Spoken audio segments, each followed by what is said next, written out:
బాపట్లకు అతి త్వరలోనే ఎయిర్పోర్ట్. బాపట్ల రూపురేఖలు మార్చే బాధ్యత నాది. ఇతరులకు ఈర్ష్య పుట్టేలా అభివృద్ధి చేసి చూపిస్తా. సంక్రాంతి సంబరాల్లో కోన రఘుపతి వెల్లడి. బాపట్లను అభివృద్ధి చేసే విషయంలో ఏ దశలోనూ రాజీ పడబోనని బాపట్ల ఎమ్మెల్యే కోన రఘుపతి స్పష్టం చేశారు. కోన చారిటబుల్ ట్రస్ట్ ఆధ్వర్యంలో బాపట్ల ఆర్ట్స్ అండ్ సైన్స్ కళాశాల గ్రౌండ్లో సంక్రాంతి సంబరాలు అంబరాన్ని తాకాయి.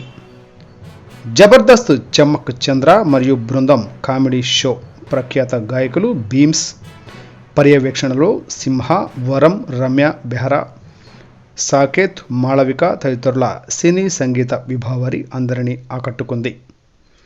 హీరో సిద్ధు జొన్నలగడ్డ తనదైన శైలిలో టిల్లు డైలాగ్స్ చెప్పి యూత్లో మరింత జోష్ పెంచారు. ప్రముఖ సినీ రచయిత కోన వెంకట్, ఫ్యాషన్ డిజైనర్, సినీ దర్శకురాలు కోన నీరజ ఈ మొత్తం కార్యక్రమాలను సమన్వయం చేశారు. సంబరాలకు ప్రత్యేక ఆకర్షణగా మంత్రి అంబటి రాంబాబు, ఎంపీ నందిగం సురేష్. బాపట్ల ఎంపీ చిత్ర పోస్టర్ ఆవిష్కరణతో కార్యక్రమం రాజకీయ కోణంలోకి మారింది. ఒక కార్యకర్త నుండి ఎంపీ స్థాయికి ఎదిగిన సురేష్ జీవిత గాథను సినిమాగా తీసి ఫిబ్రవరిలో విడుదల చేయనున్నట్లు చిత్ర యూనిట్ ప్రకటించింది. రాష్ట్ర జలవనరుల శాఖ మంత్రి అంబటి రాంబాబు చిత్ర యూనిట్కు ఎంపీ నందిగం సురేష్కు ప్రత్యేక అభినందనలు తెలిపారు.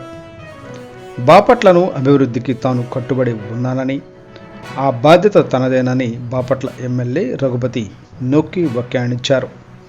సూర్యలంక తీర ప్రాంతాన్ని పర్యాటక కేంద్రంగా అభివృద్ధి చేయడం, మరో గోవాగా దీన్ని తీర్చిదిద్దడం కోసం చిత్తశుద్ధితో శ్రమిస్తున్నానని చెప్పారు. బాపట్లకు ఎయిర్పోర్టు సాధించే పనులు తుది దశలో ఉన్నాయని, అతి త్వరలోనే ఇది నెరవేరనున్నదని తెలిపారు. అదేవిధంగా గత 4.5 ఏళ్లలో బాపట్లను సుందరంగా తీర్చిదిద్దడంలో బాపట్ల ఎంపీ నందిగం సురేష్ పూర్తి సహాయ సహకారాలు ఉన్నాయని తెలిపారు.